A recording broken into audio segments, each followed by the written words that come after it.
స్వచ్ఛమైన నాణ్యమైన గౌదర్పార్ పూజా ఉత్పత్తులు www.gaudarpar.com ద్వారా ఆన్లైన్ లో ఆర్డర్ చేయండి. మీ ఇంటిని దేవాలయంగా మార్చుకోండి.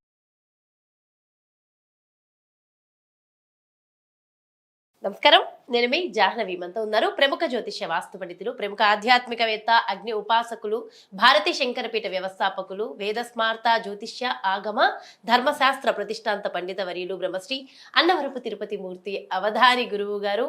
నమస్కారం గురువు గారు. ఓం శ్రీ మహాగణాధిపతయే నమః. గురువుగారు, సోమవారము శ్రావణ పౌర్ణిమ, అసలు శ్రవణ నక్షత్రం కదా, ఇంకా పౌర్ణమి అంటే ఆ రోజు ఈ శ్రావణ మాసం శ్రవణ నక్షత్రం. అసలు సోమవారము పౌర్ణమి అసలు చాలా మంది ఎదురు చూస్తూ ఉంటారనుకుంటా ఆ రోజు కోసం. ఆ వైబ్స్ చాలా బాగా అనిపిస్తూ ఉంటాయి. ఎందుకో అసలు ఏంటి అంతటి విశిష్టత? సోమవారం ఈసారి ఏమన్నా స్పెషల్ పరిహారాలు మా అందరి కోసం, అసలు ఆ రోజు ప్రత్యేకత ఏమిటో వివరించి స్పెషల్గా పరిహారాలు కూడా అందించండి గురువుగారు. ఓం శ్రీ మహాగణాధిపతయే నమః. సత్యనారాయణం దేవం శుక్లవర్ణం చతుర్భుజం శంఖచక్రగదా పద్మం వనమాలా విభూషితం దృష్ట్వా తం దేవదేవేశ స్తోతుం సముపచక్రమే. శ్రావణ పౌర్ణమి, శ్రావణ మాసం శ్రావ్యమైనటువంటిది. అలాగే శ్రవణ మాత్రేన యోగాన్ని భోగాన్ని ఇస్తూ రోగాన్ని హరించి వేసేటువంటిదే శ్రావణ మాసం ప్రధానం. చంద్రుడి ఆరాధ్య దైవం కనుక.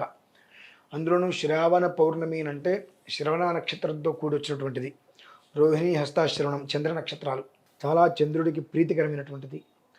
ఆ రోజునాడు సోమవారం కావటం చేత స్వతహాగా సోమవారం అంటే ఈశ్వరారాధన అనేటువంటిది ప్రతి మనిషి చేసుకుంటారు. కాబట్టి ఉదయం పూట చక్కగా ఈశ్వరారాధన చేసుకొని సాయంకాలం గోధూలికా సమయం అంటే అస్తమానం సమయంలో ఆవు పేడ తీసుకొని కాస్త అలికేసేసి వెంకటేశ్వర స్వామి వారి దీపారాధన చక్కగా గోడకి పసుపు రాసి 3 నామాలు పెట్టి కింద విస్తరాకులో వడ్లు వేసి అఖండ దీపం లాంటిది దీపం తీసుకొచ్చి పెట్టి వెంకటేశ్వర స్వామి వారికి దీపారాధన చేసి ఆయనకి వడపప్పు పళ్ళు పానకం నివేదనగా పెట్టడం వలన ఏమవుతుందంటే మనకు తెలియనటువంటి కొన్ని దృష్టి దోషాలు ఉంటూ ఉంటాయి.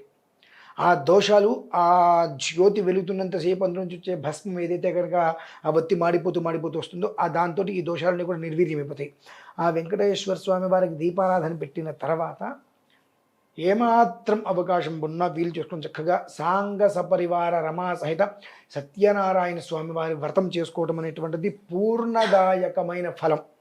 ఎందువల్లంటే ఏకాదశ్యాం అనేకదాయకం చెప్పబడింది వ్రతానికి. మరి ఏకాదశి అనేకదాయకం కదండి, మరి పౌర్ణమి నాడు ఏంటి అంటే పూర్ణదాయకం. అనేకదాయకానికంటే అక్కడ శేషం మిగిలింది. పౌర్ణమి అంటే పూర్ణదాయకమైనటువంటి ఫలం స్వామివారు మనకు అనుగ్రహిస్తారు.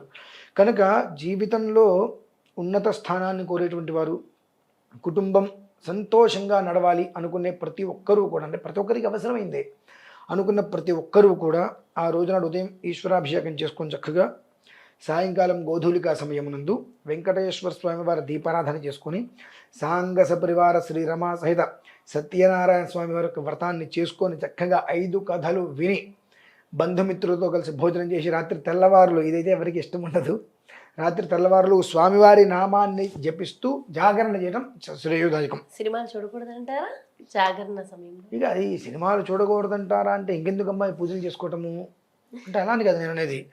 పూర్ణదాయకం అన్నప్పుడు మనం చేసేటువంటిది ఏదైనా పూర్తిగా చేస్తే వచ్చేటువంటి పూర్ణదాయకం. అర్థవంతంగా చేస్తామంటే అర్థఫలితమే వస్తుంది. సగం కడుపుకి అన్నం పెట్టి లే అంటే అది మహాదోషం. కనుక ఆ రకంగా చేసుకోవడం అనేటువంటిది సకల శ్రేయోదాయకం. ప్రతి మనిషికి కూడా మామూలుగానే ప్రతి నెల సత్యనారాయణ స్వామి వారి యొక్క వ్రతం మనకు 13, 14 తారీఖుల్లో సంక్రమణం వస్తుంటుంది. ఆ సమయంలో ప్రతి నెలా చేయడం విశేషం. పౌర్ణమి నాడు చేసుకోవడం పరమ విశేషం. అంతకు మించి 10,000 రెట్ల ఫలితం అనేటువంటిది శ్రావణ పౌర్ణమ. శ్రావణ్యాం పౌర్ణమాస్యాం ఆధీతానాం ఛందసాం సవీర్యత్వాయ ఇటు చెప్పుకుంటూ చాలా వస్తుంటాయి. ఆ శ్రావణ పౌర్ణమి రోజు నాడు ఇకపై జీవితం అంతా కూడా శ్రావ్యంగా ప్రశాంతంగా మనం వినేటువంటి మాటలన్నీ కూడా శోభాయమానంగా మంచి మాటలై ఉండాలి. అలాగే మన నోటి నుంచి వచ్చే మాటలన్నీ కూడా చక్కగా ఎదుటి మనిషికి ఉపయోగకరంగానే ఉండాలి తప్ప ఎదుటి మనిషిని తిట్టేట ఉండకూడదు.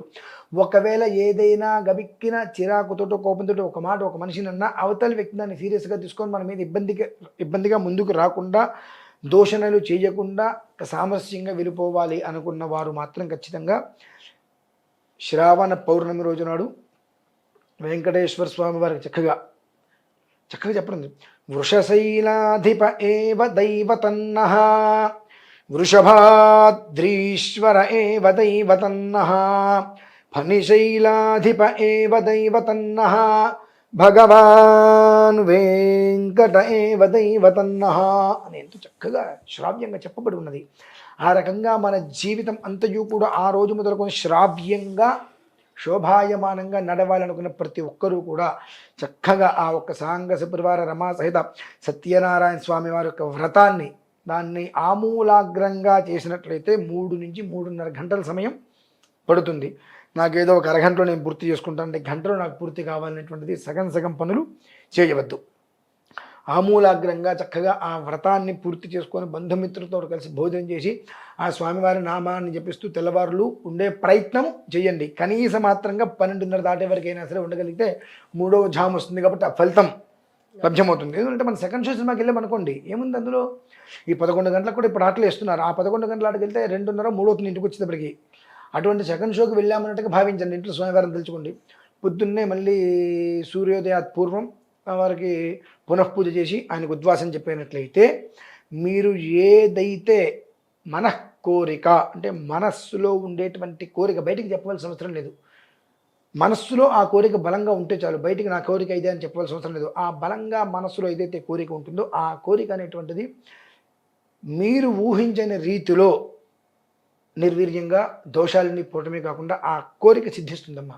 కోరిక ఇప్పుడు సిద్ధిస్తుంది, ఆ లోపల దోషాలు నిర్వీర్యమైపోవాలి. నిర్వీర్యం కాకుండా ఎన్ని కోరికలైనా సిద్ధించవు. కనుక మనకు ఉన్నటువంటి అపామార్గంగా వచ్చినటువంటి దోషాలు, ఎక్కువ దోషాలు శ్రవణంతో వస్తాయమ్మా. శ్రవణం అంటే వినటం. ఎట్లా ఒకరి గురించి ఒకరు చెప్పుడు మాటలు, ఆ మాటలు ఈ మాటలు చెబుతుంటారు. ఆ మాటలు వినటం వల్లనే ఆ దోషాలను మనం తీసుకుంటుంటాం. కాబట్టి అటువంటి దోషాలని నిర్వీర్యం అయిపోయి ఆ ఫలితం ఖచ్చితంగా అనుభవిస్తారు. కాబట్టి ప్రతి మనిషి తన ఉన్నత స్థానాన్ని కోరుకొని ముందుకు వెళ్ళాలనుకున్నప్పుడు మాత్రం ఈ శ్రావణ పౌర్ణమి రోజు నాడు శ్రవణ నక్షత్రంతో కూడి ఉన్నది కనుక చక్కగా సాయంకాలం సమయంలో ఈ విధానాన్ని ఆచరించడం అనేటువంటిది, తులసిమాల తీసుకుని దగ్గర పెట్టుకుని ఆచరించడం అనేటువంటిది సకల శ్రేయోదాయకం, సకల సౌభాగ్య సంపత్ ప్రదాయకం. ఎంతో అద్భుతంగా వివరించారు. నిజంగా ఎంతో పరిజ్ఞానాన్ని కూడా అందించారు గురుగారు. Thank you so much. నమస్కారం. శ్రావణ పౌర్ణిమ సోమవారం నాడు మనందరం కూడా ఆచరించవలసిన మంచి పరిహారం, దీనివల్ల కలిగే అద్భుతమైన ఫలితం, మనో కోరికలు, ఎవరికి ఏ కోరిక ఉంటే ఆ కోరిక తీరేటటువంటి అద్భుతమైన రోజుట సోమవారము శ్రావణ పౌర్ణిమ నాడు. ఖచ్చితంగా అందరూ కూడా ఆచరించి అందరూ బాగుండాలని మనస్ఫూర్తిగా కోరుకుంటాం. మరో ప్రత్యేకమైన కార్యక్రమంతో మళ్ళీ మీ ముందుకు వచ్చేస్తాను. నమస్కారం. సుమన్ టీవీలో మీ పర్సనల్ అండ్ బిజినెస్ ప్రమోషన్స్ కోసం కింది నెంబర్కి కాంటాక్ట్ చేయండి.